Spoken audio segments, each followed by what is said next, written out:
자, 드디어 이제 마지막 챕터 제18장 지방재정을 들어가도록 하겠습니다. 자, 지방재정이라고 하는 것은요, 지방정부가 관할 지역 내에서 공공의 욕구를 충족시키는 데 필요한 재화나 서비스를 획득, 관리, 사용하는 경제활동을 지방재정이라고 하고요. 즉, 지방정부의 T 빼기 G를 얘기합니다. 자, 우리 지방재정의 원천은요, 지방세가 있습니다. 지방에서 자체적으로 징수하는 세금을 지방세라고 하죠. 가장 큰 비중을 차지하고 자주적인 재원이다. 스스로 마련할 수 있는 돈이다 라는 뜻이고요. 자, 재산세는 지역 간 이동이 불가능하기 때문에 대부분의 국가에서 재산세가 지방세의 중요한 세목을 차지하고 있다라는 것입니다. 자, 우리 그 외에 세외 수입이 있는데 세외 수입은 조세가 아닌 조세 외 그 밖의 수입을 세외 수입이라고 합니다. 여러 가지 어떤 지방정부 재산의 사용료, 수수료, 또 우리 뭐 불법 주차, 딱지, 벌금 이런 거 있잖아요. 과징금 이런 것들이 세외 수입이 되고요.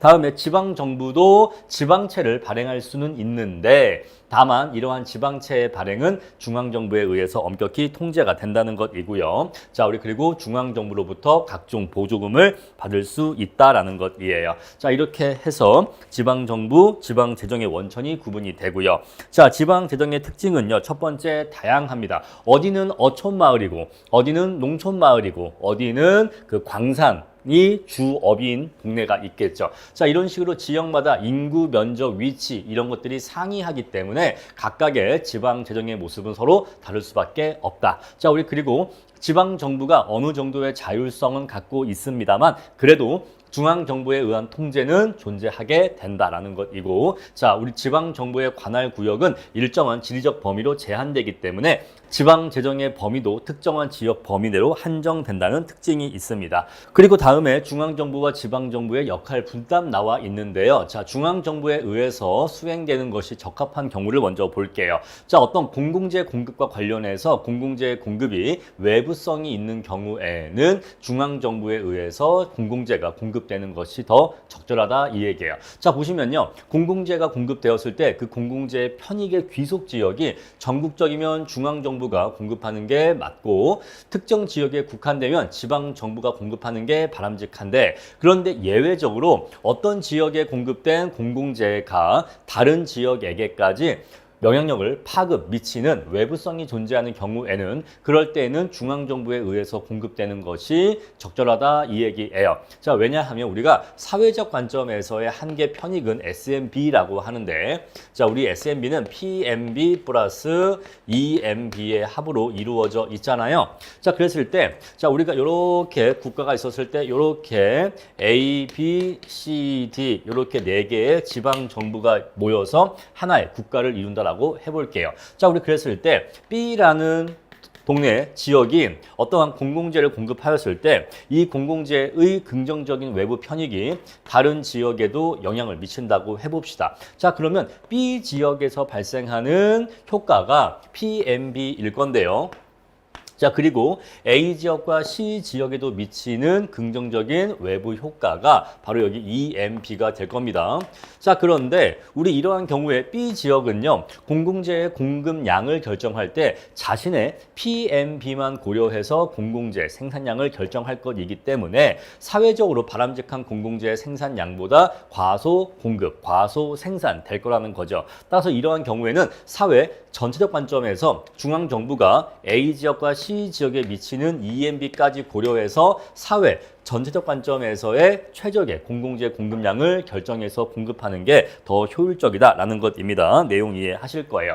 다음에 두 번째인데, 자, 규모의 경제가 있는 경우입니다. 자, 우리가 어떤 공공재를 공급할 때 대규모로 공급하는 경우에 규모의 경제가 발생할 수가 있겠죠. 그럴 때에는 중앙정부에 의해서 대규모로 규모의 경제를 누리면서 공급되는 것이 더 효율적이다라는 것이에요. 자, 우리 그리고 조세 징수의 효율성인데요. 자, 우리가 이렇게 있는데 이렇게 각 각각의 지방마다 지방세를 징수하는 것보다 중앙정부가 전국적으로 일률적으로 조세를 징수해서 그렇게 얻어진 조세 재원을 갖고 공공재를 공급하는 게 더 효율적일 수 있다라는 것입니다. 자, 중앙정부가 전국적인 단위에서 조세를 징수하게 되면 조세를 징수할 때에도 규모의 경제가 발생해서 조세를 징수하는 행정비용이 아껴질 수 있다는 거죠. 자, 그런 내용들 읽어보시면 됩니다. 다 어려운 내용은 없고요. 다 간단한 내용이라서 사실은 강의 없이도 여러분들이 읽어보시면 다 이해하실 겁니다. 다음에 네 번째 보시면요. 공평한 소득 분배인데, 자, 지역별로 소득 분배 정책이 서로 다르게 시행되는 경우에는 지역 간의 인구 이동이 발생한다는 거죠. 그래서 중앙정부에 의해서 통일적, 전국적으로 동일한 내용의 소득 재분배 정책이 시행되는 것이 바람직하다라는 것입니다. 자, 우리가 부의 소득 세제 보시면은 소득이 한 푼도 없을 때 보조금을 준다고 하잖아요. 근데 그 보조금의 크기가 지역마다 다른 경우에는 가장 많은 보조금을 주는 지역으로 인구가 싹 다 몰리게 되겠죠. 그러한 일을 방지하기 위해서는 중앙정부가 전국적으로 공통적으로 일률적으로 소득 재분배 정책을 실시하는 것이 더 옳다라는 것이고요. 자, 우리 그리고 중앙정부는 금융정책을 동원할 수가 있습니다. 그래서 실업, 물가, 국제수지 이렇게 전 국가적인 경제 현상에 대해서 대처하는 그러한 경제정책은 각각의 동네마다의 지방정부가 아니라 중앙정부에 의해서 시행되는 것이 적절하다 이 얘기예요. 예를 들어서 자, 이자율이 각 지역마다 이자율이 상이해. 뭐 경기도는 3.5%, 전라도는 4.5%, 뭐 경상도는 3% 이런 식으로 각각의 지역마다 기준금리가 상이한다면 경제활동이 굉장히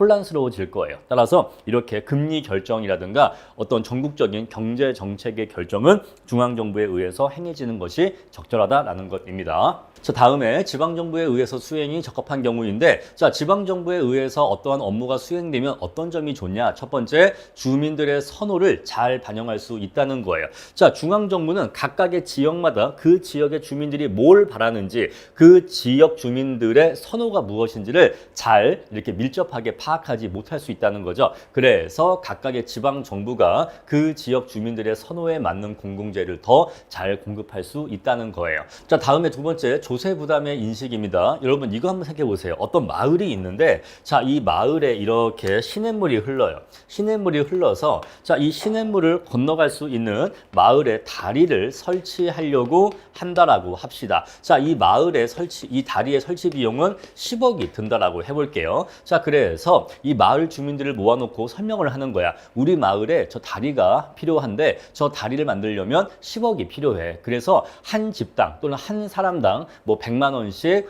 세금을 내야 돼 라고 하면은, 아, 그래, 내가 우리 마을에서 이렇게 1인당 또는 한 집당 100만 원씩 세금을 내서 저러한 다리가 만들어지는구나라고 명확하게 인식한다 이 얘기예요. 자, 무슨 소리냐? 지방정부는요, 지역 주민들의 생활과 밀접한 공공재를 공급하기 때문에 지역 주민들은 그 사업의 필요성을 잘 인식해. 아, 그래, 우리 마을엔 다리가 필요하지. 그리고 이 다리를 지으려면 우리 마을 사람들이 10억의 돈을 모아야 되니까 한 집당 또는 한 사람당 100만 원씩의 돈을 모아야겠네 라고 하는 이러한 조세 부담을 명확히 인식한다 이 얘기예요. 여러분들, 그런데 최근에 그런 뉴스가 있었어요. 저기 뭐 가덕 신공항인가? 가덕도에 신공항을 건설하겠대. 그런데 우리 서울 사람들이 또는 뭐 경기도 사는 사람들이, 아, 가덕도 신공항을 짓는데 내가 낸 세금이 쓰이는구나 이런 생각 해본 적 있어요? 사실상 안 할걸요? 그냥 뭐 나라에서 하나보다 하지, 그 가덕도 신공항을 지을 때 필요한 돈이 사실은 전 나라에서 걷어들인 조세 수입으로서 그 공항 사업에 투입되는 거잖아요. 그럼 사실은 그 가덕도 사는 주민들만의 돈으로 투입되는 게 아니라, 그것만 갖고 만들어진 게 아니라 전국의 모든 국민들의 세금에 의해서 그러한 공항이 지어지는 건데, 근데 이렇게 전국적인 스케일로 공공재가 공급되는 경우에는 사람들이 조세 부담을 잘 인식하지를 못해요. 그냥 나라에서 뭐를 하나보다 한다 이 얘기예요. 근데 이렇게 지방정부에 의해서 공공재가 공급되는 경우에는, 아, 우리 마을에 이런 게 지어지는구나, 그리고 이거를 짓는 돈은 우리 마을 주민들이 내는 거구나 라고 한 것을 잘 인식한다 이 얘기예요. 그래서 지나친 사업의 요구나 지나치게 낮은 조세 수준을 요구하지 않는다 이 얘기예요. 그러니까 지나치게 뭐 많은 걸 해달라고 하고 또는 지나치게 세금을 조금만 내겠다고 떼쓰지 않는다 이 얘기예요. 그러니까 만약 예를 들어서 이런 경우에, 아니 이게 무슨 소리야, 다리가 한 개만 있으면 어떡해, 다리가 이렇게 한 3개 있어야지, 한 3개 있어야지 이렇게.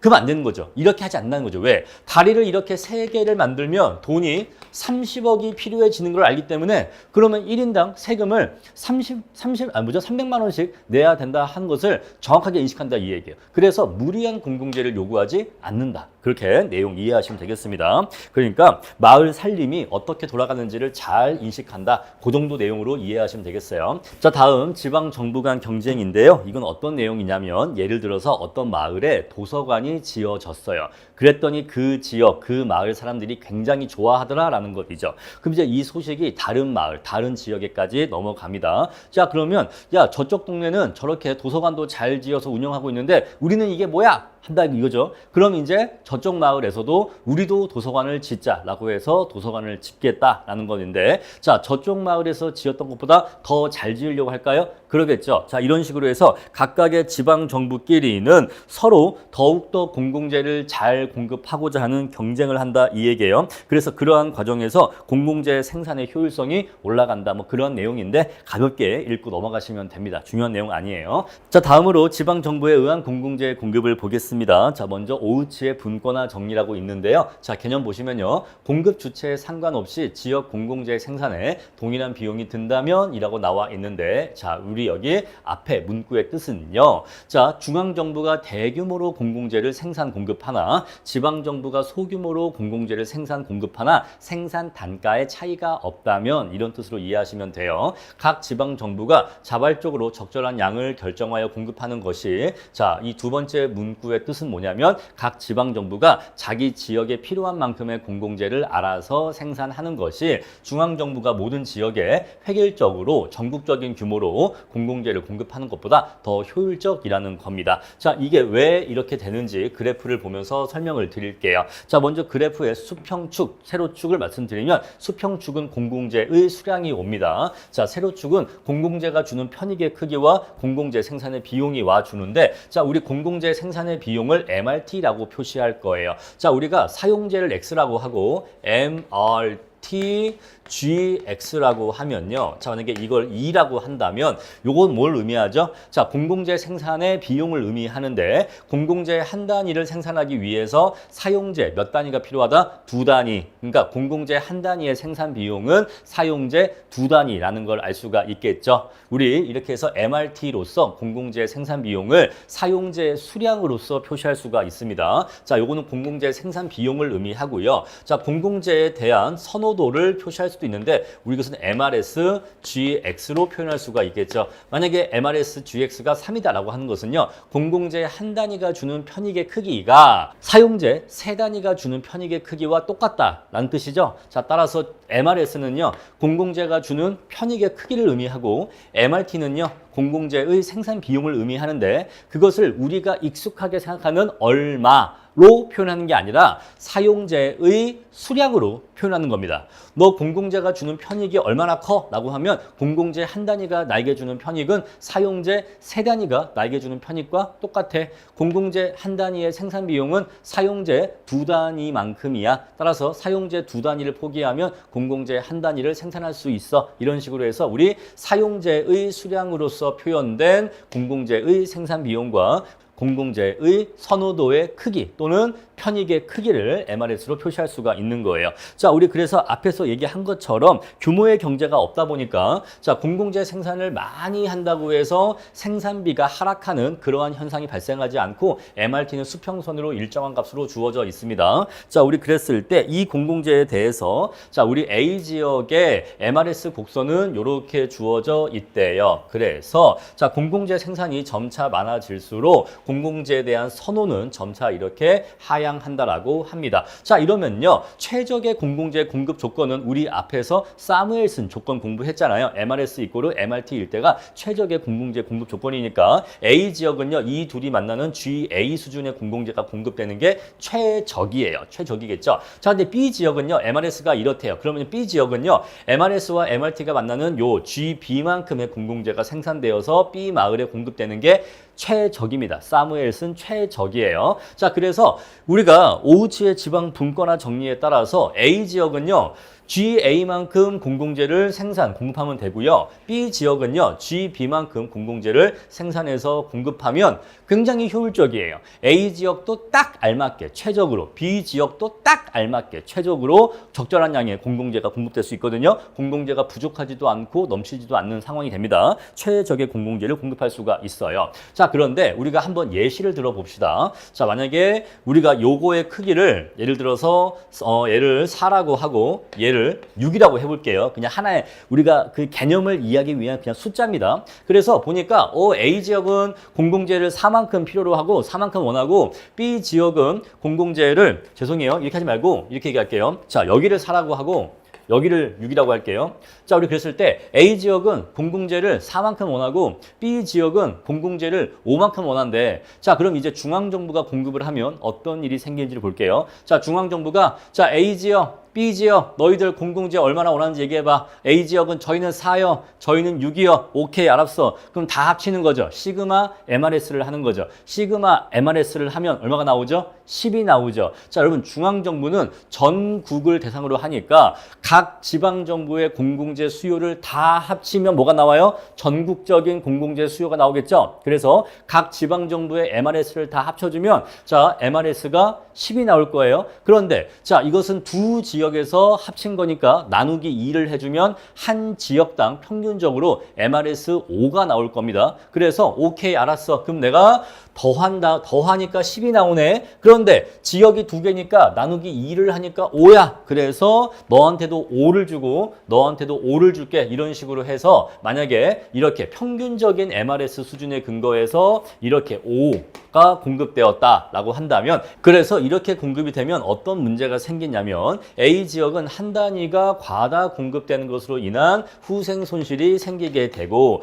B 지역은 한 단위가 과소 공급되는 것으로 인한 후생 손실이 생긴다 이 얘기죠. 그래서 중앙정부에 의해서 일률적으로 공공재가 공급되면 과소 공급, 과다 공급으로 인한 후생 손실이 생긴다라는 것이에요. 따라서 이렇게 되는 경우에는 중앙정부에 의한 공공재 공급보다는 지방정부에 의해서 각각의 자기 지방의 자기 지역에 필요한 만큼의 공공재가 공급되는 것이 더 효율적이다라는 것입니다. 내용 이해하셨죠? 자, 그럼 다음에 내용 볼게요. 자, 근데 이러한 오우치의 지방 분권화 정리의 한계점이 뭐냐면 자, 지금 이 이론의 전제는 규모의 경제가 없다라고 했죠. 중앙정부가 대규모로 공급을 하나 지방정부가 소규모로 공급을 하나 규모의 경제가 없다고 했는데 현실적으로는 공공재 생산이라고 하는 것은 중앙정부가 대규모로 공급을 할 때 생산 단가가 하락하는 규모의 경제가 발생하는 경우가 많아요. 그래서 만약에 규모의 경제가 발생하는 경우에는 중앙정부에 의해서 공급이 될 때 더 싸게 공급될 수 있기 때문에 이것은 반드시 오우치의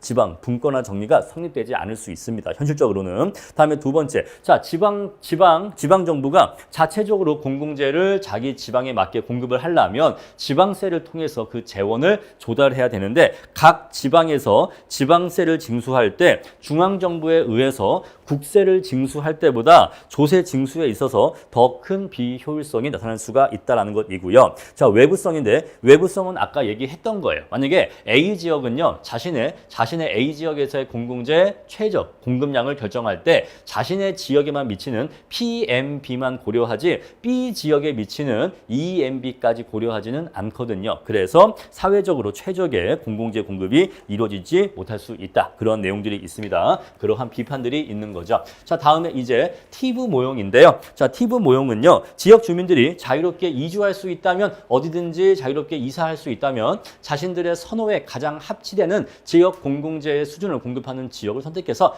효율적인 자원 배분이 이루어질 수 있다인데 자, 뭔 말인지 하나도 모르겠어. 그래서요, 가장 쉽게 설명드릴 겁니다. 여러분, 우리가 한 나라 안에는 여러 개의 지방 정부가 있죠. 그랬을 때 우리가 A 지역이 있고 B 지역이 있다고 해볼게요. A 지역과 B 지역 딱 두 개의 지역이 있다고 할게요. 여러분, A 지역은요, 부촌이야. 부촌. 여기는 부촌. 부자 동네야. 그리고 B 지역은 빈촌이야. 빈민촌이야. 딱 그냥 극단적으로 두 개의 지역만 있다고 할게요. 부촌은요, 세금을 많이 냅니다. 세금을 많이 내요. 여기는 세금을 많이 내기 때문에 공공 서비스의 수준도 높아요. 근데 빈민촌은 세금은 적게 냅니다. 대신 공공 서비스의 수준도 낮아요. 여러분 우리가 식당을 갈 때에도요. 요새 오마카세가 되게 유행인데요. 유튜브에 보면 오마카세 영상이 많잖아요. 뭐 1인당 뭐 20만 원, 뭐 1인당 30만 원 막 그럽니다. 그러니까 자기가 원해서 그렇게 비싼 식당, 대신 맛있고 더 분위기 있고 더 좋은 그런 식당을 가는 사람도 있고 아니면 그냥 뭐 회전 초밥, 뭐 저렴한 초밥, 뭐 1인당 2, 3만 원짜리 이런 거 먹는 사람도 있을 거 아니겠습니까? 자, 그래서 자신의 선택에 의해서 비싸고 좋은 거를 택하는 사람도 있고 싸고 저렴한 거를 택하는 사람도 있겠죠. 그래서 자, 이렇게 이러한 부촌이 있고 이러한 빈민촌이 있다면 사람들은요, 자신들의 선호에 가장 합치되는 지역으로 알아서 이사를 갈 거라는 거예요. 그래서 부촌에는요, 요 A 지역에는요, 잘 사는 사람들이 모여 살 거고 여기 빈민촌에는 가난한 사람들이 모여 살 거라는 거예요. 왜냐하면은 여기 부촌에 모여 사는 사람들은요, 자, 세금을 많이 내더라도 대신 높은 수준의 공공재를 원하는 사람들의 모임이거든요. 자, 반대로 이쪽 동네에 사는 사람들은요, 세금도 적게 내고 대신 낮은 수준의 공공재를 원하는 사람들이거든요. 여러분 이거는요, 아주 쉽게 얘기하면 방금 제가 오마카세 얘기했는데 그거 말고 우리가 해외로 여행을 가도요, 뭐 비싼 호텔에서 묵는 사람도 있고 저렴한 숙소에서 묵는 사람도 있어요. 어떤 사람은 하룻밤에 10만 원짜리 숙소에서 묵는 사람도 있고 어떤 사람은 하룻밤에 300만 원짜리 호텔에서 잠자는 사람도 있습니다. 왜 그럴까요? 자, 하룻밤에 300만 원짜리 호텔방에서 자는 사람들은요, 돈을 더 쓰더라도 더 좋은 숙박, 시설을 원하는 거죠. 대신 싼 데에서 자는 사람들은요, 대신 싸고 저렴한, 약간 퀄리티가 안 좋고 조금 불편하고 해도 약간 좀 낡았고 해도 싼 걸 원하는 거죠. 그래서 알아서 좋은 호텔에서 잘 사람, 싼 호텔에서 잘 사람이 딱딱딱 알아서 자율적으로 결정된다는 거예요. 근데 그러한 상태가 효율적이라는 거죠. 아시겠죠? 왜? 이거를 원하는 사람들끼리 모여 있고 이거를 원하는 사람들끼리 모였기 때문에 서로 이렇게 끼리끼리 모여 사는 게 굉장히 효율적인 상태라는 것입니다. 자, 그럼 이제 내용 들어가도록 할게요. 자, 어떠한 전제가 필요하냐면 첫 번째, 다양한 공공재 수준을 공급하는 다수의 지방정부가 존재해요. 여러 개의 지방정부가 있습니다. 그리고 사람들은요, 각각의 지역마다 공급되는 공공재 공급 수준을 잘 알고 있어요. 다 알고 있어. 아, A 지역은 세금이 이 정도고 대신 거기는 공공재가 이렇게 있고 B 지역은 이러이러하고 C 지역은 이러이러하고 다 알고 있어. 마치 우리가 호텔스닷컴에 들어가면은 어떤 호텔이 얼마인데 숙박비가 얼마인데 거기는 뭐 웰컴 드링크로 뭐를 주고 침대는 뭐 어떻고 뭐 화장실은 어떻고 다 알고 있어. 이렇게 모든 정보를 다 알고 있어요. 그리고 사람들은 아무런 비용도 없이 다른 지역으로 이사할 수 있습니다. 그리고 공공재 공급에도 외부성이 없다는 가정을 해요. 자, 그리고 지역 규모에 상관없이 공공재의 단위당 생산 비용도 일정하대. 즉 규모의 경제가 없다는 얘기예요. 자, 6번, 각 지역에서는요, 이게 되게 중요한 얘기인데 최소 주택 규모 등의 도시계획 규제가 실시되고 있어요. 자, 이게 뭔 소리냐? 자, 우리가 이렇게 부촌이 있잖아요. 그러면 우리가 어떠한 일이 발생할 수가 있냐면, 이게 없으면 어떠한 일이 발생할 수가 있냐면, 자, 빈민인 사람이 세금을 별로 낼 능력이 없는 사람이 아주 작은 집을 지어, 엄청나게 작은 집을 지은 다음에 요 작은 집에서 살면서 그러면 세금을 얼마 내요? 별로 안 내. 왜냐하면 자, 지방세 재원은 비례적인 재산세를 통해서 조달하거든요. 자, 우리 그래서 만약에 여기가 자 10%라고 할게요. 자, 지방세율이 10%라고 한다면 집이 작으니까 세금도 작겠죠. 세율은 똑같이 10%지만 여기 집이 작으니까 내는 세금이 얼마 안 되겠죠. 그러면서도 이 동네에 살기 때문에 이 동네에 높은 수준의 공공 서비스 누릴 수 있습니까? 네, 누릴 수 있죠. 자, 마치 이건 약간 일종의 무임승차하는 거예요. 세금은 별로 안 내면서 대신 그 동네에 수준 높은 공공 서비스만 누리려 하는 거거든요. 근데 이게 안 된다는 거죠. 왜? 최소 주택 규모 등의 도시계획 규제가 실시되고 있다는 거예요. 이렇게 작은 집은 지을 수가 없다는 겁니다. 자, 이런 식으로 최소한 주택이 갖춰야 될 면적 규모가 있다는 거예요. 자, 예를 들어서 자, 집을 지을 때는 한 주택은 대지 면적이 최소 200평 이상은 돼야 돼. 최소 200평 이상은 돼야 된다라고 한다면 자, 우리 이렇게 대지를 200평 이상의 대지를 확보할 수 있는 사람만이 이 지역에서 살 수 있다는 거죠. 이해하시겠죠? 그래서 그러면 이런 사람들은 부자겠습니까? 당연히 부자죠. 돈이 없으면 이 지역에 대지 200평을 애초에 살 수가 없잖아요. 그러니까 부자들만이 요 A 지역에서 거주할 수가 있는 거예요. 그러면 이 집은 크고 비싸겠습니까? 그러겠죠. 크고 비싸겠죠. 그렇게 크고 비싼 주택에 대해서 10% 세율을 때리면 요 A 지역은 지방세 수입이 많겠죠. 지방세 수입이 많이 거치니까 공공재도 수준 높은 공공 서비스를 공급할 수가 있을 거예요. 그래서 이 지역 주민들은 큰 집에 살면서 많은 세금을 내고 그 많은 세금으로 높은 수준의 공공 서비스를 향유할 수가 있는 겁니다. 자, 그래서 마치 이렇게 최소 주택 규모의 규제가 있다고 전제하는 거예요. 자, 이게 없으면 이런 규모의 주택이 아니라 아주 조그만 집을 지은 다음에 세금은 별로 내지 않으면서 이 지역의 높은 수준의 공공 서비스만 무임승차할 수가 있거든요. 그래 버리면 이 사람들이 싹 다 일로 이사 와서 막 빈민촌을 형성하면서 A 지역을 점령하겠죠. 그러한 일이 발생하지 않는다는 겁니다. 자, 그래서 이러한 가정을 취한다면 자, 이렇게 비싼 집에 살 수 있는 돈 있는 사람들끼리 모여 살고 이러한 주택을 감당할 수 없는 사람들은 그러한 지역에 또 모여서 끼리끼리 모여 산다 이 얘기예요. 바로 이게 티브 모형이고요. 자, 이렇게 사람들이 자신들의 소득 수준에 맞게 끼리끼리 모여 사는 게 매우 효율적인 상태다라는 이야기입니다. 자, 내용 볼게요. 자, 상기 조건이 충족되면 각 개인들은요, 자신의 선호에 가장 부합하는 지역으로 이동할 것이다. 자, 세금을 많이 낼 의사가 있으면 A 지역으로 가고 세금을 조금만 내고 싶으면 B 지역으로 가면 되겠죠. 자, 이것은 주민들이 발에 의한 투표라고 하는데, 자, 어떤 사람한테 물어봅니다. 당신은 A 지역에 살고 싶습니까? B 지역에 살고 싶습니까? 라고 하면은 당신이 살고 싶은 동네에 가셔서 사시면 됩니다. 라고 한다면 A를 좋아하는 사람은 A로 이사 가겠죠. B를 좋아하는 사람은 B로 이사 가겠죠. 자신이 어디로 이사 가느냐에 의해서 나는 두 지역 중에 어떤 지역을 더 선호한다는 걸 스스로 보여주죠.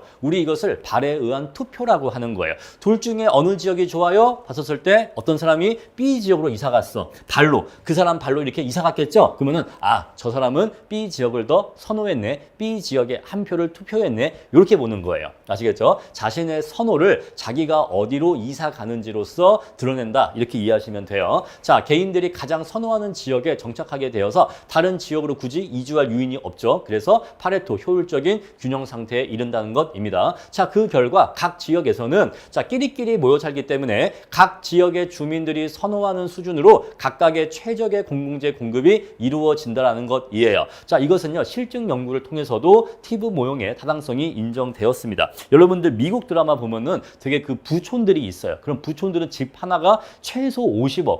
그러니까 그 동네는 못 사는 집이 50억인 거예요. 잘 살면 막 2, 300억 막 그런 동네가 있습니다. 그런 부촌이 있는데 그런 부촌에서는 주택을 지을 때 최소 주택 규모가 있고 또 여러 가지 디자인적인 규제가 있어요. 너무 싸구려로 지으면 안 돼. 너무 안 예쁘게 지으면 안 돼. 막 그러한 주택 규제가 있습니다. 그래서 그런 데 사는 사람들은 엄청난 세금을 내면서 대신 그 동네에 수준 높은 공공 서비스를 이용하는 거죠. 자, 보충 설명 읽어보시고요. 자, 근데 한계를 볼게요. 자, 우리 현실적으로는요, 다수의 지방 정부가 그렇게 존재한다거나 또는 주민들이 각각의 지방 정부마다 어떠한 공공 서비스가 있다라고 하는 것을 다 일일이 알지 못할 것이다라는 것이고요. 자, 현실에서는요, 직장, 학교 등의 문제가 있어서 지역 간의 이동이 그렇게 용이하지 않다는 것입니다. 다음에 세 번째, 티브 모형은 효율성은 달성하는데 공평성은 보장하지 않는다라는 것이에요. 자, 그리고 옆에 멘토링 보시면요, 부유한 지역의 주민들은 낮은 세율과 질 좋은 공공 서비스 얻으나 가난한 지역의 주민들은 높은 세율과 질 낮은 공공 서비스 받는다라고 했는데, 자, 우리 강남구를 떠올리시면 돼요. 강남구는 집값 자체가 비싸요. 집값 자체가 비싸니까 세율을 낮게 받아도 충분한 조세 수입을 얻을 수 있습니다. 근데 이러한 동네는 땅값이 싸잖아요. 땅값이 싸니까 세율을 높여야지만 충분한 조세 수입을 얻을 수가 있어요. 그래서 오히려 세율은 이쪽 동네가 더 싸고 이쪽 동네가 더 세율이 높아지니까 오히려 가난한 사람들이 더 높은 세율로 세금을 내니까 그러한 부분은 역진적이다. 그런 얘기를 하고 있는 겁니다. 자, 이렇게 해서 티브까지 말씀드렸고요. 자, 다음 보조금 이론을 보도록 하겠습니다. 자, 왜 중앙정부는 지방정부에게 보조금을 지급하는가? 자, 우리 앞에서 살펴본 것처럼 지방공공재 외부성이 효율성이 있는 경우에는 그 지방 정부에만 공공재 공급을 맡겨놓으면은 EMB까지는 고려하지 않기 때문에 공공재의 과소 공급이 이루어지게 됩니다. 따라서 중앙정부에서 보조금을 쥐어주면서 너희들 PMB만 고려하지 말고 EMB까지 고려해서 내가 보조금을 줄 테니까 EMB까지 고려해서 조금 더 만들어 이렇게 하기 위해서 보조금을 지급한다라는 내용입니다. 아시겠죠? 다음에 두 번째, 자 지방 정부가 재원이 부족한 경우에는 중앙 정부가 도와준다 그 얘기고요. 세 번째 역할 위임은요. 원래 중앙 정부가 해야 될 일인데 지방 정부한테 그 일을 맡겨서 시키는 경우에는 거기에 소요되는 비용을 보조해 줘야 되니까 그럴 때 여기 중앙 정부가 보조금을 준다라는 얘기고요. 다음에 자 지방세를 징수할 때 비효율성이 클 때에는 지방세를 징수하는 게 아니라 그냥 중앙 정부가 국세를 징수한 다음에 보조금 형태로 주는 것이 초과 부담의 발생을 최소화할 수 있다라는 얘기고요. 다음에 지역 간의 재정 격차를 줄이기 위해서 자 어떤 지역은 인구가 많아요. 어떤 지역은 인구가 적어요. 그래서 인구가 많은 지역은 지방 재정이 튼실한데 인구가 적은 지역은 지방 재정이 부실해요. 그러면은 중앙 정부가 지방 재정이 부실한 동네한테 돈을 보조금을 지급해줘서 지방 정부 간의 재정 격차를 맞춰줄 수 있다. 그런 얘기죠. 읽어보시면 되고요. 다음에 자 중앙 정부가 어떤 공공사업을 해서 특정 지역이 희생을 입었다면 그 희생에 대한 보상으로서 보조금을 줄 수가 있는데 가장 대표적으로는 쓰레기 소각장 또는 쓰레기 매립장, 뭐 핵 폐기물 처리장 이런 것들을 어떤 지역에 짓게 되면 그 지역에 대한 주민들에게 보상의 의미로 보조금을 지급하는 경우가 현실에서 자주 발견할 수가 있죠. 자, 그럼 이제 보조금의 유형에 대해서 알아보도록 하겠습니다. 첫 번째, 자 사용 용도의 제한 여부인데요. 자 중앙정부가 지방정부에 보조금을 주면서 사용 용도에 제한을 거는 경우가 있고 제한을 걸지 않는 경우가 있는데 자 우리 사용 용도에 제한이 없는 경우를 무조건부 보조금이라고 하고 사용 용도에 제한이 있는 보조금을 조건부 보조금이라고 합니다. 자 그런데 무조건부 보조금은요. 자 돈을 줄 테니까 이 돈으로 그냥 네가 알아서 써 라는 것이기 때문에 이것은 우리가 앞에서 공부했었던 현금 보조와 굉장히 유사한 형태예요. 그래서 앞으로 무조건부 보조금은 현금 보조와 똑같이 분석을 할 겁니다. 자 넘어가도록 할게요. 자 우리 그래서 무조건부 보조금은 현금 보조와 똑같고요. 자 사용 용도에 제한이 있는 조건부 보조금은요. 정액 보조금과 정률 보조금 두 가지로 나뉩니다. 자 우리 앞에서 얘기했었던 쌀과 술 사례 한번 떠올려 보세요. 자 먼저 정액 보조금은요. 일정한 금액의 보조금을 줘요. 선생님 일정한 금액의 보조금을 주니까 그거는 현금 보조 아닌가요? 여러분 보조금은 전부 다 돈으로 줄 수밖에 없죠. 중앙정부가 지방정부에 쌀 1000가마를 내려보내고 그럴 수는 없잖아요. 자 전부 다 돈으로 줘요. 전부 다 돈으로 주는데 그렇다고 해서 전부 다 현금 보조가 아니라 그 경제적인 실질적인 내용이 우리가 앞에서 공부한 현금 보조와 유사하다 이 얘기고 얘도 돈으로 주지만 얘는 현금 보조의 성격이 아니다 이 얘기입니다. 무슨 소리인지 아시겠죠? 자 그래서 정액 보조금은 일정한 금액의 보조금을 주는데 사용 용도에 제한이 있어. 마치 이런 거예요. 자 돈을 주는데 너 이 돈으로 반드시 쌀을 사 먹어야 돼. 쌀과 술이 있는데 아까는 뭐였죠? 자 돈을 줄 테니까 네 알아서 해. 쌀을 사 먹든 술을 사 먹든 네 맘대로 해. 바로 그게 요겁니다. 현금 보조죠. 자 그런데 얘는요 어때요? 자 내가 돈 10만 원 줄 테니까 이 10만 원으로 반드시 너 쌀을 사 먹어야 돼 라고 하면요 이건 사실 10만 원어치의 쌀을 준 것과 똑같은 얘기야. 아시겠죠? 자 쌀을 10만 원어치 주나 아니면 돈을 10만 원어치를 주면서 너 이거 반드시 쌀만 사 먹어야 돼 라고 하면은 사실 이 둘은 똑같은 얘기야. 아시겠죠? 자, 그래서 이것은 현물 보조에 해당한다라는 것이에요. 다음에 정률 보조금인데, 자, 이거는 가격 보조입니다. 요건 딱 그냥 보자마자 바로 이해가 되죠. 공부를 처음 하실 때 이거를 현금 보조로 이렇게 오해하는 경우가 많은데 아니라는 거예요. 아시겠죠? 보조금은 전부 다 돈으로 줘요. 그러니까 돈으로 주니까 그러면 전부 다 현금 보조게 아니라는 거죠. 자, 그래서 쌀 10kg를 주나 10만 원을 주면서 쌀만 사 먹게 하나 똑같은 얘기라는 거예요. 요거 혼동하지 마세요. 같은 거 아닙니다. 자, 정률 보조금은 이런 거예요. 네가 쌀을 사 먹을 때 쌀 가격의 30%를 할인해 줄게 라는 것입니다. 자, 우리 그랬을 때 쌀 한 가마니가 10만 원이라고 한다면 그럼 이 사람이 얼마만큼의 보조금을 받았냐라고 하는 것은 쌀을 한 가마 사 먹었으면 3만 원 보조 받은 거고요. 두 가마 사 먹었으면 6만 원 보조 보조금 받은 셈이 되는 거예요. 요 로직 앞에서 말씀드렸죠. 자, 그래서 이 정률 보조금 또는 가격 보조의 형태일 때에는요, 중앙정부가 지방정부로 보조금을 얼마나 줄 것인가라고 하는 것은 지방정부가 보조금 지급 이후에 쌀을 얼마나 사 먹는가에 의해서 달려 있는 거예요. 쌀을 한 가마 사 먹으면 3만 원, 쌀을 두 가마 사 먹으면 6만 원의 보조금을 받는 셈이 되는 겁니다. 자, 제가 지금은 앞에서 설명했었던 쌀과 술로 설명했지만 이제 우리 지방정부니까 우리 한번 도서관이라고 해볼게요. 자, 도서관을 네가 지을 때 도서관 건립 비용의 30%를 국가가 보조해 줄게 라고 합니다. 그러면요, 도서관을 100억 원어치 지으면 30억 보조 받는 거고 200억 원어치 지으면 60억 보조 받는 거죠. 이해하시겠죠? 자, 바로 그게 대응 보조금이에요. 자, 뭐에 대응한다? 지방정부의 공공재 생산량에 대응해서 보조금이 지급되는 방식을 정률 보조금이라고 하고 다른 말로 대응 보조금이라고 하는 겁니다. 자, 근데 얘는요, 정액 보조금은요, 일정한 금액을 보조해 주는 거잖아요. 지방정부가 공공재를 많이 생산한다고 해서 보조금을 더 주는 게 아니라 그냥 일정한 금액을 보조해 주기 때문에 지방정부가 학교를 한 개를 세우든 10개를 세우든 100개를 세우든 보조금의 크기는 변함이 없어요. 우리 그래서 얘를 비대응 보조금이라고 하는 겁니다. 아시겠죠? 자, 다시 돌아와서 자, 학교 건립 비용의 30%를 중앙정부가 보조금으로 주겠대요. 근데 학교를 하나 세울 때 100억의 비용이 들어간다고 하겠습니다. 그럼 학교를 한 개를 세웠다 라고 하면은 30억의 보조를 받게 되겠죠.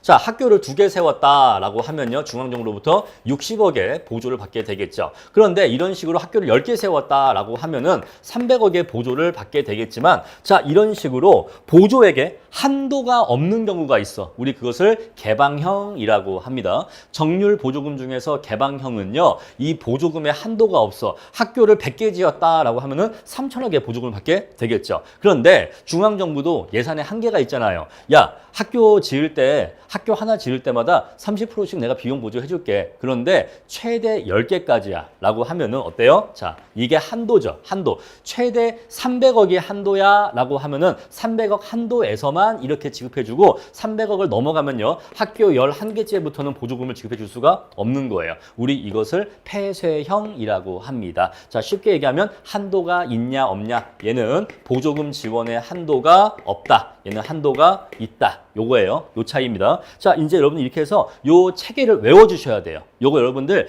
빈 연습장에다가 그냥 하얀 백지에다가 이 표를 똑같이 그리실 수 있도록 이거 여러 번 연습을 하셔야 됩니다. 그러면서 완벽하게 암기를 하셔야 돼. 제가 왜 이 부분에서 백지에서 쓰면서 암기를 강조하냐면 이게 말이 헷갈려. 말이 왜 헷갈리냐면 이 보세요.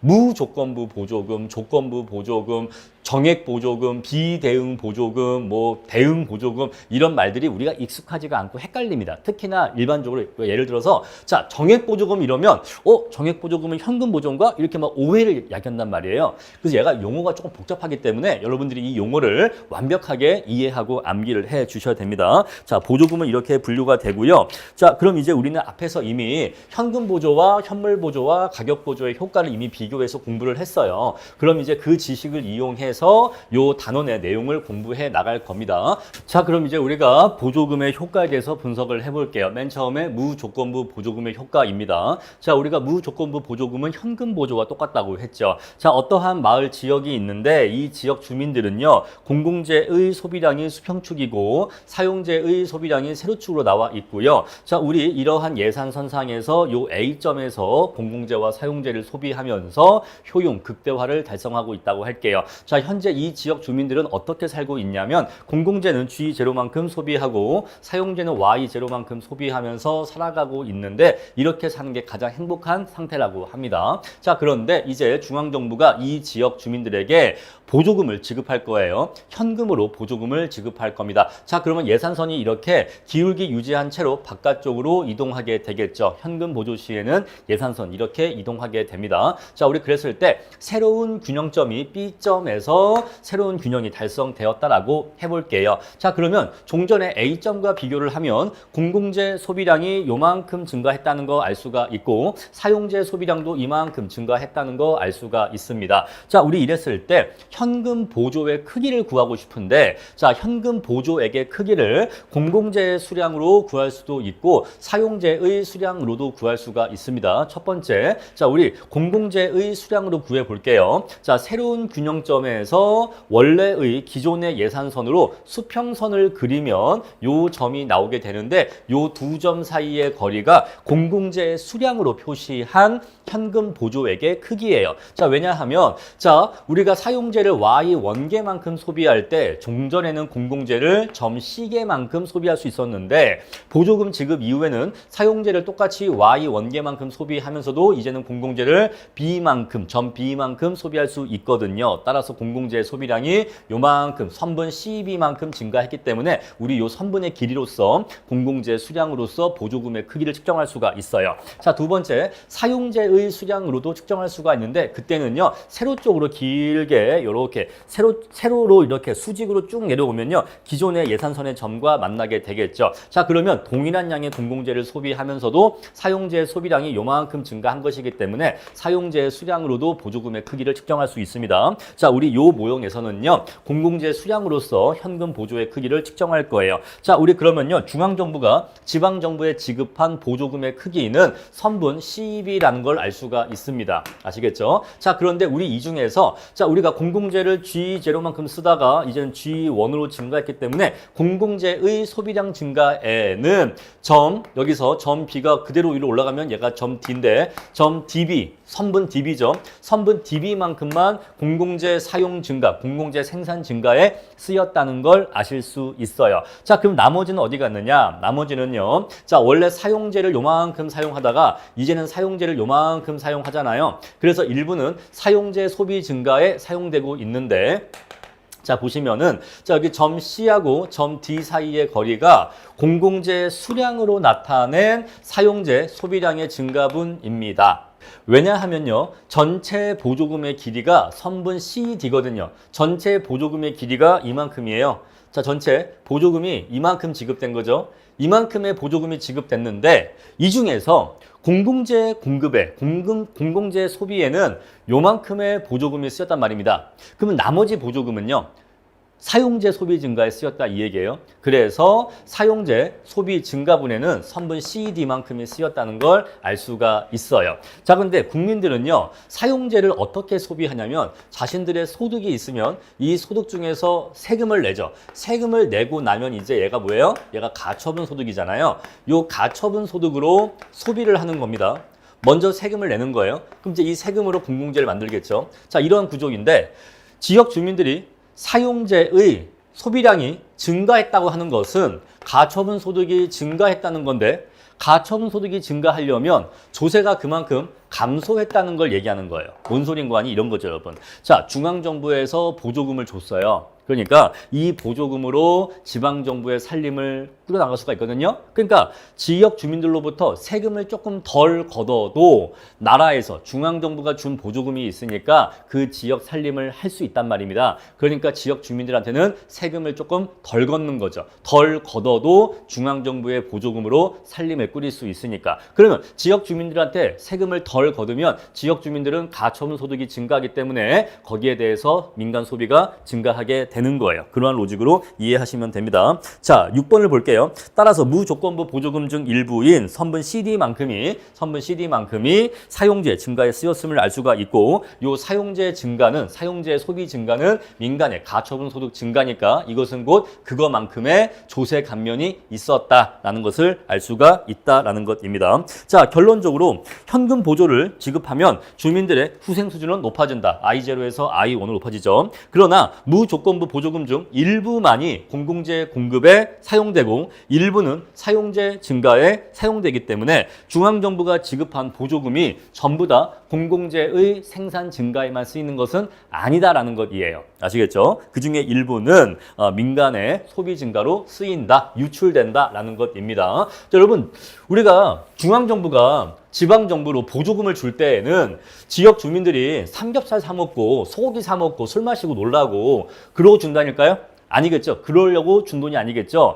지방의 어떤 지역의 공공재 생산을 늘리기 위해서 보조금을 준 건데 이 보조금을 현금 보조로 그냥 사용 용도에 제한을 두지 않고 그냥 현금 보조를 했더니 이 지역에서 어떤 일이 발생했다? 그 돈을 전부 다 지방 공공재 생산에 쓰는 게 아니라 그중에 일부는 지역 주민들에게 조세를 감면시켜줘서 민간의 소비 증가에 쓰였다라는 것이에요. 그래서 전부 다 공공재 생산 증가에 쓰인 것은 아니다라는 것이에요. 다른 용도의 돈이 샜다 이 얘기예요. 샜다. 돈이 샜다라는 것입니다. 넘어가도록 할게요. 자, 조건부 정액보조금인데 자, 조건부 정액보조금은 제가 현물보조와 유사하다라고 했습니다. 자, 그래서 우리 현금보조와 현물보조 비교한 내용 그대로예요. 여기 구입 불가능 영역에서 구입하지만 않는다면 현물보조와 현금보조는 효과가 동일합니다. 근데 만약에 이러한 경우에서는 현금보조가 현물보조보다는 소비자 효용 측면에서 더 우세하죠. 그 말은 지역 주민들의 후생, 효용을 높이는 데는 현금 보조가 더 우수하다라는 것이에요. 하지만 중앙정부의 정책 의도가 뭐예요?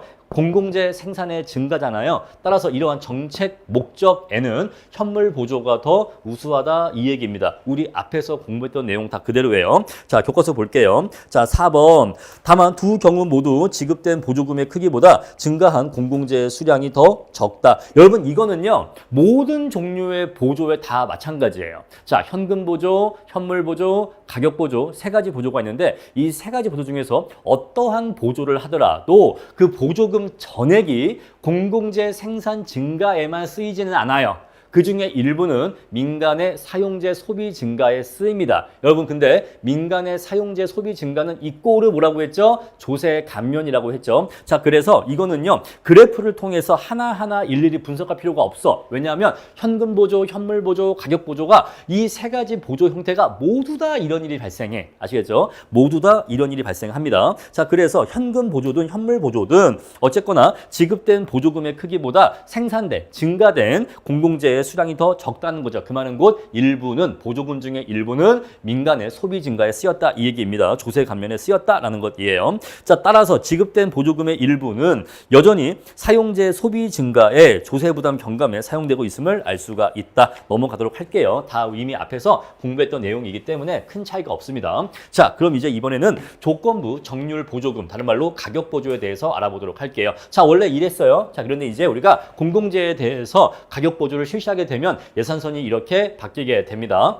자, 우리 이 상태에서 보조금의 크기를 공공재 수량으로서 표시한다면 선분 BD만큼이라고 얘기할 수가 있어요. 자, 이만큼이 보조금의 크기라는 거 이미 앞에서 했던 얘기와 같은 얘기입니다. 자, 우리 이거를요 이렇게 가격 보조하지 않고 이 동일한 보조금을 현금 보조했다면 예산선 이렇게 바뀝니다. 자, 따라서 주민들의 효용은요 현금 보조 시에 가격 보조 시보다 더 많이 증가해요. 지역 주민들이 더 좋아한다는 거죠. 하지만 공공재 생산 증가라고 하는 정책 목적 달성에는 가격 보조가 더 우수한다는 걸 알 수가 있어요. 자, 볼게요. 3번. 따라서 보조금 중에 일부는 여전히 사용재 증가에 사용되고 있다. 요건 다 공통이라고 했고, 자, 만약 동액의 보조금을 현금 보조한다면 지역 주민들의 효용은 더 높아진다. 한편 조건부 정률 보조금은 지방정부의 공공재 공급량에 따라 보조금이 지급되기 때문에 지방정부가 공공재를 더욱더 많이 공급하려 하는 요인이 존재하게 되고 그에 따라서 지방정부가 징세를 강화하게 만드는 효과가 있다는 거죠. 자, 왜냐하면 아까 말씀드렸습니다만 이러한 가격 보조에서는 지방정부가 공공재를 많이 공급할수록 보조금을 더 많이 탔을 수 있거든요. 따라서 공공재를 더 많이 공급하기 위해서 지역 주민들로부터 지방세 징수를 더욱더 열심히 하게 만드는 효과가 있다. 그런 내용으로 기억을 하시면 됩니다. 자, 보충 설명 내용 읽어보시면 다 이해하실 거고요. 자, 종합 보시면요. 무조건부 보조금, 현금 보조죠. 현금 보조가 지역 주민들의 후생을 가장 크게 증가시킨다. 반면 공공재의 소비량 증가, 즉 정책 목적이죠. 정책 목적은 조건부, 정률, 보조금, 다른 말로 가격 보조가 가장 크게 나타난다. 이거 이미 다 앞에서 공부했던 내용이죠. 자, 따라서 보조금의 지원 목적에 따라서 적절한 보조금의 유형이 결정되어야 한다라는 것입니다. 자, 우리 이것과 관련된 내용으로서 요건 이미 말씀드린 내용이고, 자, 끈끈이 효과라는 게 있어요. 자, 끈끈이 효과는 영어로 플라이 페이퍼라고 하는데 아마 요새 분들은 플라이 페이퍼가 뭔지 모르실 수가 있는데 저 어렸을 때는 굉장히 흔했습니다. 지금도요. 노량진 수산물 시장 이렇게 생선들 파는 전통 시장 가면 이 플라이 페이퍼가 많아요. 이게 뭐냐면 천장에 이렇게 끈끈이 테이프가 이렇게 내려와 있습니다. 그럼 이제 이 밑에 이렇게 생선들이 이렇게 있어요. 생선들이 이렇게 있습니다. 자, 그러면은 이 생선 때문에 파리가 꼬이거든요. 근데 파리가 이 끈끈한 테이프에 이렇게 날다가 앉으면 파리가 여기서 떨어지지를 못해. 그래서 여기에 파리가 수백 마리가 달라붙어 있는데 우리 이거를 끈끈이라고 합니다. 영어로는 플라이 페이퍼라고 하죠. 자, 끈끈이라고 하면 되게 좀 천박하고 더러워 보이는데 플라이 페이퍼 이러니까 뭔가 좀 되게 고급스럽게 느껴지는 효과가 있는데, 자, 어쨌거나 끈끈이 효과라는 게 있어요. 자, 이게 뭐냐? 자, 지역 주민들의 소득이 증가할 때 동액의 무조건부 보조금이 지급될 때, 자, 자, 지역 주민들의 소득이 증가할 때보다 동액의 현금 보조금이 지급될 때 지방 공공재의 공급량이 더욱더 크게 증가하는 효과를 얘기해요. 자, 이게 되게 웃긴 건데 왜 이게 웃긴 거냐면 보세요. 자, 우리가 앞에서 뭐라고 했냐면요. 무조건부 보조금은 현금 보조라고 했잖아요. 얘가 현금 보조다라고 했습니다. 자, 현금 보조 시에는요, 이게 공공재, 이게 사용재였었을 때, 자, 우리가 예산선이 이렇게 있다가 예산선이 이렇게 이동하는 거는요. 자, 1번 지역 주민들의 소득이 증가해도 이렇게 예산선은 이렇게 이동하게 돼요. 그렇죠? 자, 두 번째는요. 중앙 정부로부터 현금 보조가 있어도 예산선은 이렇게 똑같이 이동해요. 따라서 지역 주민들의 소득이 증가한 것과 중앙 정부로부터 현금으로 보조금을 받은 것은 경제학적으로는 완벽하게 똑같아요. 완벽하게 똑같습니다. 그래서 지역 주민들의 소득이 증가할 때 예산선이 이렇게 이동해서, 자, 종전에 효용 극대화점이 있을 거고 새로운 효용 극대화점이 있겠죠. 자, 그래서 요게 A점, 요게 B점이면 A점에서 B점으로 이동하는 거나 지역 주민들의 소득이 증가해도 A에서 B로 이렇게 이동하고요. 현금 보조를 받아도 A에서 B로 이렇게 이동하거든요.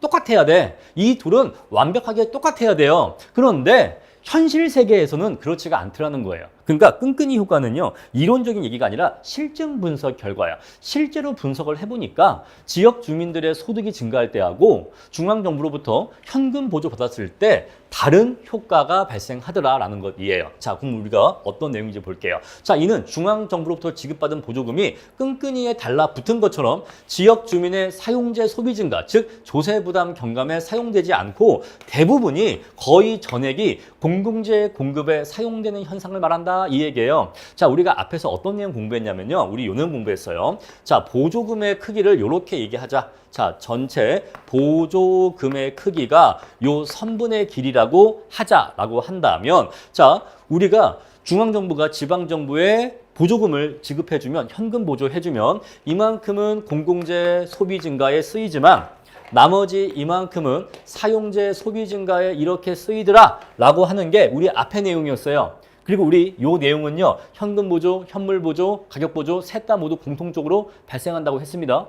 자, 그런데 지금 이 끈끈이 효과는 무슨 얘기를 하고 있는 거냐면, 자, 중앙정부가 지방정부에게 이만큼의 보조금을 현금으로 지급해 주면요, 이만큼을 보조금을 지급해 주면 거의 전액이 공공재 소비 증가에만 쓰이더라 이 얘기예요. 바로 이게 끈끈이 효과야. 자, 이론적으로 우리가 앞에서 본 그 그래프들은 이론적인 분석이야. 경제학적인. 이론적으로는 이렇다 이 얘기예요. 근데 실증 분석을 해보니까 이렇지가 않더라. 실증 분석을 해보니까 이렇더라. 중앙정부가 보조금을 주면 그 보조금이 거의 다 전액이 공공재 생산과 소비 증가에만 쓰이더라. 자, 우리 그래서 여기서 보시면요. 자, 이렇게 사용재의 소비 증가가 없다는 거죠. 그 말은 곧 조세 경감. 우리 요거는 곧 조세 부담의 경감이라고 했잖아요. 따라서 중앙정부가 현금을 보조해주면 보조금을 지급하면 지역 주민들의 조세 부담 경감에 쓰인다 안 쓰인다? 거의 안 쓰이더라 이 얘기예요. 거의 다 전부가 공공재 생산과 소비 증가에만 쓰이더라 이 얘기예요. 자, 우리 요 내용을 이제 조금 더 자세하게 볼 겁니다. 자, 그래프를 볼게요. 자, 우리가 원래 예산선이 안쪽 예산선이고요. 현금 보조 받은 예산선이 바깥쪽 파란색 예산선이겠죠. 자, 그럼 우리가 이론적으로는요. A에서 B로 가요. 이론적으로는 A에서 B로 가면서 자, 일부는 공공재 증가에 쓰이지만 일부는 사용재 소비 증가에 쓰입니다. 이꼬르 뭐였죠? 이게 조세부담 경감이었죠. 그런데 플라이페이퍼 효과에 의하면요. 실증 분석을 해보니까 A에서 C로 가더라 이 얘기예요. 자, 실증 분석을 해보니까 A에서 C로 가더라. 무슨 소리죠? 거의 전액이 공공재 사용과 생산 증가에 쓰이더라 이 얘기예요. 아시겠죠? 자, 그래서 차이가 있더라 이 얘기예요. 자, 근데 이거는요, 뭐 이론적으로 왜 그러냐가 아니라 실증 분석이 그렇다 이 얘기예요. 아시겠죠? 자, 우리 그래서 한번 이유를 한번 생각을 해본 거예요. 자, 왜 이런 일이 발생했을까? 경제학자들이 왜 경제 이론과 실제 모습이 다를까 생각을 해보니까 첫 번째 생각할 수 있는 원인으로서 중앙정부의 통제라는 거죠. 자, 중앙정부가 현금으로 지방정부에 보조금을 주면서도 이렇게 압박을 가한다는 거예요. 너 이 돈 딴 데 쓰지 마. 너 이거 엉뚱한 데 쓰지 마. 너 이거 공공재 생산 증가에만 써야 된다. 이런 식으로 여러 가지 감독을 하면서 공공재 사용 용도를 제한한다 이 얘기예요. 아시겠죠? 자, 그래서 지방 공공재 공급에 사용하도록 용도를 통제하는 경우가 있다 이 얘기예요. 자, 약간 이런 거죠. 우리 어렸을 때 여러분들도 그러셨나요? 저 고등학교 때 아침에 등교할 때 어머니한테 문제집 사게 뭐 10,000원만 주세요 그랬거든요. 근데 사실은 문제집을 실제로 산 경우도 있는데 실제로 사지 않고 여러 가지 친구들하고 노는데 쓴 적도 있단 말입니다. 뭐 저도 그랬어요. 그랬을 때 어머니가 용돈을 주면서 너 이거 반드시 책 사는 데 사야 돼 라고 이렇게 압박을 하고 통제를 하고 감독을 하고 사후 확인을 하면 그러면 조금 더 이 돈이 최대한 책 사는 데 쓰인다는 거죠. 그래서 저는 그랬던 적도 있는 것 같아요. 친구 책을 빌려와서 아까 주신 돈으로 이 책 샀어요라고 가짜로 책을 제시하고 나중에 다시 책을 친구한테 돌려준 기억도 있었던 것 같은데 저도 어렸을 때는 별로 그렇게 모범생이 아니었었습니다. 자, 그랬었고요. 다음 두 번째 관료의 태도인데요. 자, 관료들은요. 우리 앞에서 니스칸의 모형 공부했지만 예산 극대화를 추구하는 경향이 있어요. 그래서 중앙정부가 보조금을 주면 이거를 지역 주민들한테 지역 주민 여러분 국가에서 중앙정부가 보조금을 줬어요. 그래서 여러분들 세금을 조금 깎아드릴게요 라고 하지 않는다는 얘기예요. 왜냐면 중앙정부가 준 보조금은 우리 부서가 갖고 있어야지. 돈 들어왔어? 그러면 우리 예산을 최대한 극대화해야지. 왜 지역 주민들 세금을 깎아줘? 이거 우리가 갖고 있고 우리 부서의 예산으로 다 쓰자. 지역 주민들 이것 때문에 세금 깎아주지 말자라고 한다 이 얘기예요. 아시겠죠? 그래서 관료들의 예산 극대화 경향 때문에 그렇다라는 것이고 자, 재정 착각인데 이게 조금 어려운데 핵심적인 원리만 이해하시면 돼요. 자, 보시면요. 우리가 공공재 생산을 할 때 공공재 생산 비용이 발생하잖아요. 그런데 중앙정부에서 이 공공재 생산 비용의 일부를 보조해 주면 자, 공공재 생산 비용 중에 일부가 이렇게 보조를 받게 되면 이제 우리 그 공공재 생산 비용은요. 요만큼으로 감소하게 돼요. 자, 우리 이것은요. 평균 조세 가격이 하락한다라고 표현하는데 자, 우리 조세 가격 은요 공공재의 가격이라고 이해하시면 돼요. 공공재의 가격 또는 공공재의 생산비라고 이해하시면 됩니다. 자, 우리가 조세를 징수해서 그 조세로 공공재를 만드는 거니까 평균 조세 가격은 공공재의 생산비라고 이해하시면 됩니다. 자, 우리 그래서 원래 공공재를 생산할 때 전체가 100억이 들어가는데 자, 중앙정부가 30억을 보조해 주면 이제 지방정부가 70억만 있어도 100억짜리 70억만 있어도 100억짜리 공공재를 생산할 수 있게 되잖아요. 자, 그러면 우리가 만약에 이 공공재를 뭐 100단이라고 한다면 공공재 한 단위당 생산비, 평균 생산비가 원래 한 단위당 1억이었죠. 한 단위당 1억이었는데 얘가 한 단위당 7천만 원으로 이렇게 하락하게 돼요. 바로 평균 조세 가격이 하락한다 이 얘기죠. 평균 생산 비용이 하락한다 이 얘기예요. 자, 그랬을 때 지역 주민들이 어떻게 착각을 하냐면 공공재 생산에 한계 비용이 하락한 것으로 착각한다 이 얘기예요. 한계 비용이 하락한 것으로 착각한다. 여기서 한계 가격은 공공재 생산의 한계 비용이라고 이해하시면 돼요. 자, 여러분들이 이게 조금 헷갈리거나 어려울 수가 있는데 여러분 우리가 한계 비용이 뭐냐면 한계 비용은 어떤 재화의 생산량을 한 단위 더 늘릴 때 그로 인한 비용의 증가분이 얼마냐 이걸 한계 비용이라고 하죠. 자, 우리가 공공재를 한 단위 더 생산하기 위해서 추가로 발생하는 생산비가 얼마냐라는 것인데 자, 지금 이거 공공재 생산의 한계 비용은 불변이에요. 자, 우리가 100억을 들여서 공공재 100단위를 만들었으면 공공재 한 단위를 더 생산하는데 한계 비용은 1억입니다. 그래서 공공재 생산의 한계 비용은 1억이거든요. 한 단위를 더 만들 거면 한 단위마다 1억씩의 생산비가 더 들어요. 그런데 중앙정부에서 보조금을 줘서 100억짜리, 100단위의 공공재를 100억을 들여서 생산을 원래 해야 되는데 30억 보조금 받고 70억만 갖고도 100단위의 공공재를 생산하니까 사실 이거는 공공재 생산의 평균 생산 단가가 내려간 거지 그 공공재 생산의 한계 비용이 내려간 건 아니에요.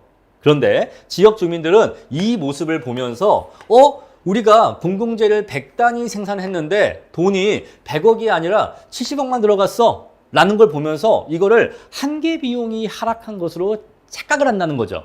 그래서 야 이거 싸네라고 인식을 해. 100억이 들어갔어야 될 공공재를 70억만 들여서 생산을 했으니까 공공재 생산 비용이 생각보다 싸네? 라고 인식한다 이 얘기예요. 그러면서 공공재를 더 많이 생산하기를 지역 주민들이 요구하게 된다는 거죠. 그래서 이 경우 지역 주민들이 이러한 착각에 빠지게 되면 더욱더 많은 공공재 공급을 요구하게 될 것이니까 지방정부는 더 공공재 생산량을 늘릴 수밖에 없다라는 얘기인데 자, 이거 조금 정확하게 이해하려면 조금 더 경제학적인 소양이 필요해요. 그래서 아마 우리가 기초경제학이나 이 경제학적인 베이스가 있으신 분들은 지금 이 말을 쉽게 이해했을 텐데 자, 이게 좀 이해가 되는 듯도 하면서 잘 이해가 안 가면 그냥 외우시면 돼. 아시겠죠? 자, 어떻게 외울까요? 자, 재정 착각이라고 하는 것은요. 보조금의 지급으로 인해서 공공재 생산의 한계 가격 또는 한계 비용이 하락한 것이 아닌데 자, 평균 생산 비용의 A씨의 하락이죠. 얘는 A씨. 자, A씨가 하락한 거고 사실 MC는 불변인데 자, 이 A씨의 하락을 MC의 하락으로 착각을 하게 되면 지역 주민들이 더욱더 많은 공공재 공급을 요구한다. 이렇게 간단하게 정리하시면 됩니다.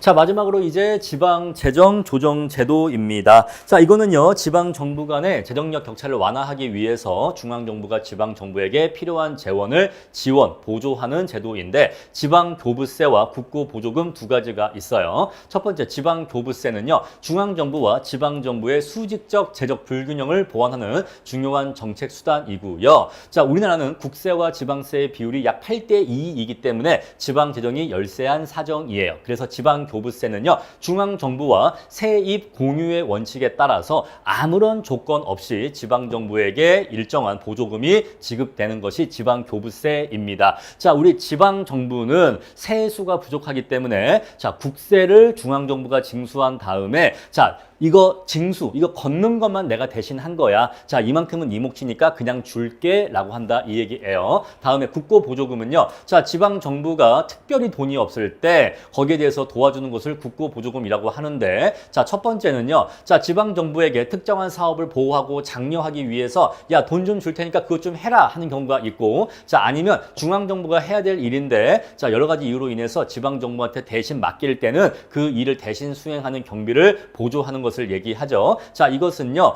보조금을 주면서도 그 사용 용도의 제한을 건 것이기 때문에 이것은 조건부 정률 보조금의 성격을 갖게 된다라는 것입니다. 자, 그럼 이제 내용 설명 다 마쳤고요. 자, 드디어 기본 강의의 내용 설명 다 마쳤고 마지막으로 이제 스피드 퀴즈 풀어보도록 하겠습니다. 자, 먼저 1번 문제부터 보시면요. 지방공공재는요, 효율성 측면에서 원칙적으로 지방정부가 공급하는 것이 바람직합니다. 그런데 예외적으로 중앙정부에 의한 공급이 더 바람직할 수가 있는데 그 경우에 대해서 설명하라 라고 물어보고 있죠. 자, 규모의 경제가 있거나 지역 간의 외부성이 있거나 지방세를 징수할 때 비효율성, 초과 부담이 더 큰 경우에는 중앙정부에 의해서 수행되는 것이 더 적절하고요. 자, 소득 재분배 정책을 중앙정부가 수행하는 것이 더 바람직한 이유는요. 자, 이거를 지방정부마다 서로 다르게 실시하는 경우에는 지역 간의 주민의 이동을 유발할 수 있기 때문에 그렇습니다. 자, 오우치의 분권화 정리의 내용은 교재 내용으로 대체하고 넘어가도록 할게요. 자, 오우치에 따르면요, 지방정부가 공급 공급하는 공공재에 지역 간의 외부성이 있어도 지방 정부가 생산하는 것이 더 효율적이다? 그렇지가 않죠. 자, 공공재 생산에 외부성이 없다는 전제가 필요합니다. 자, 만약에 공공재 생산에 공공재의 외부성이 있다면 그때는 중앙정부에 의해서 공급되는 게 더 효율적이에요. 자, 팁 모형의 한계점 4가지를 서술하라.